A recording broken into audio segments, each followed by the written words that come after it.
നമസ്കാരം. Raf talk ഫുട്ബോളിലേക്ക് അവർക്കും സ്വാഗതം. ഫിഫ വേൾഡ് കപ്പിൻ്റെ സെമി ഫൈനലിൽ ഇംഗ്ലണ്ടും അർജൻറ്റീനയും തമ്മിൽ ഏറ്റുമുട്ടാൻ പോവുകയാണല്ലോ. അർജൻറ്റീന ടീം കഴിഞ്ഞ വേൾഡ് കപ്പ് നേടിയ ടീം, അതിൻ്റെ കോറിൽ വലിയ മാറ്റമൊന്നുമില്ലാതെയാണ് ഈ വേൾഡ് കപ്പും കളിച്ചുകൊണ്ടിരിക്കുന്നത്. അപ്പോൾ ഒരു ഘട്ടത്തിൽ താൻ ടീമിൽ അടിമുടി മാറ്റങ്ങൾ ഉണ്ടാക്കാൻ വേണ്ടി ചിന്തിച്ചിരുന്നു എന്നിപ്പോൾ തുറന്നു പറയുകയാണ് സ്കലോനി. വേൾഡ് കപ്പിൻ്റെ സെമി ഫൈനലിൽ ഇംഗ്ലണ്ടിനെ നേരിടുന്നതിന് മുമ്പ് അദ്ദേഹം പറഞ്ഞിട്ടുള്ള ഈ വാക്കുകൾ എല്ലാവരെയും അത്ഭുതപ്പെടുത്തിയിരിക്കുകയാണ്. TYC സ്പോർട്സ് അദ്ദേഹത്തിൻ്റെ വാക്കുകൾ റിപ്പോർട്ട് ചെയ്യുന്നു. ഏതാണ്ട് 1.5 മാസക്കാലം മുമ്പ് എന്നെ സംബന്ധിച്ചിടത്തോളം ഈ ടീമിൻ്റെ ഔട്ട്ലുക്ക് അത്ര ബ്രൈറ്റ് ആയിരുന്നില്ല. ഇന്നിപ്പോൾ ഞങ്ങൾ സെമി ഫൈനലിലേക്ക് എത്തി നിൽക്കുമ്പോൾ ഞാൻ വലിയ രൂപത്തിൽ സന്തോഷിക്കുകയാണ്. പ്ലെയേഴ്സിനോടാണ് എനിക്ക് നന്ദി പറയാനുള്ളത്. കാരണം ഞാൻ ഒരു ഘട്ടത്തിൽ ഇവരിങ്ങനെ പെർഫോം ചെയ്യും എന്ന് വിശ്വസിച്ചിട്ടുണ്ടായിരുന്നില്ല. ഞാൻ ചില തീരുമാനങ്ങൾ എടുക്കുന്നതിനെക്കുറിച്ച് ചിന്തിച്ചിരുന്നതാണ്. ടീമിൽ മാറ്റങ്ങൾ കൊണ്ടുവരുന്നതിനെക്കുറിച്ച് ഞാൻ ചിന്തിച്ചിരുന്നതാണ്.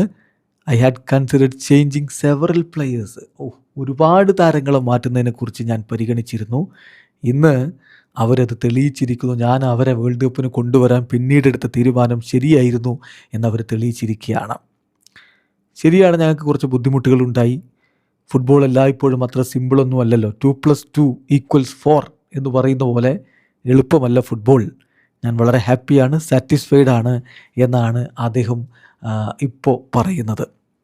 തീർച്ചയായിട്ടും അത്തരത്തിലുള്ള ചില വാർത്തകളും സൂചനകളുമൊക്കെ TYC സ്പോർട്സ് അടക്കമുള്ള മാധ്യമങ്ങൾ നൽകിക്കൊണ്ടിരുന്നതാണ് ഒരു ഘട്ടത്തിൽ. വേൾഡ് കപ്പിന് കുറച്ച് മുമ്പ് തന്നെ പല താരങ്ങളുടെയും പരിക്കും ഔട്ട് ഓഫ് ഫോമും ഒക്കെ വെച്ചുകൊണ്ട് കുറേ യുവതാരങ്ങൾക്ക് അവസരം കിട്ടിയേക്കുമെന്നുള്ള വിവരങ്ങൾ ഉണ്ടായിരുന്നു. പക്ഷേ ഒടുവിൽ കോച്ച് തീരുമാനിച്ചു, ഇഞ്ചുറി ഉണ്ടായിട്ടും ലയണൽ മെസ്സിയെ ടീമിലെടുക്കാൻ, ഇഞ്ചുറി ഉണ്ടായിട്ടും ലിയാൻഡ്രോ പെരേരസിനെ ടീമിലെടുക്കാൻ, കൈവിരൽ പൊട്ടിയിട്ടും ടിബു മാർട്ടിനസിനെ ടീമിലെടുക്കാൻ, ടാഗ്ലിയാഫിക്കോക്ക് പരിക്കുണ്ടായിട്ടും ടീമിലെടുക്കാൻ, ഹുലിൻ ആൽവാരസിന് പരിക്കുണ്ടായിട്ടും ടീമിലെടുക്കാൻ, നിക്കോ ഗോൺസാലസിന് പരിക്കുണ്ടായിട്ടും ടീമിലെടുക്കാൻ, ക്യൂട്ടോ റൊമേറോക്ക് പരിക്കുണ്ടായിട്ടും ടീമിലെടുക്കാൻ.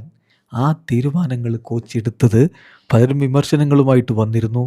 പക്ഷേ റിസൾട്ട് ഇപ്പോൾ സെമി ഫൈനലിൽ എത്തി നിൽക്കുമ്പോൾ അദ്ദേഹം വളരെ ഹാപ്പിയാണ്. എന്നാൽ ഇപ്പോൾ നമുക്കറിയാലോ, നാഹുൽ മൊളിന, ഗോൺസാലോ മൊണ്ടീൽ തുടങ്ങിയ താരങ്ങളുടെ കാര്യത്തിലാണ് ഫോമിൽ ഒരു ചെറിയ ആശങ്കയുള്ളത്. ഏതായാലും ഇപ്പോൾ ടീം മികച്ച രൂപത്തിൽ പോകുമ്പോൾ കോച്ചും ഹാപ്പിയാണ്, ആരാധകരും ഹാപ്പിയാണ്. വീഡിയോ അവസാനിക്കുന്ന ഫുട്ബോൾ ലോകത്തെ കൂടുതൽ വിശേഷങ്ങളുമായി റാഫ് ടോക്സ് എടുത്താം.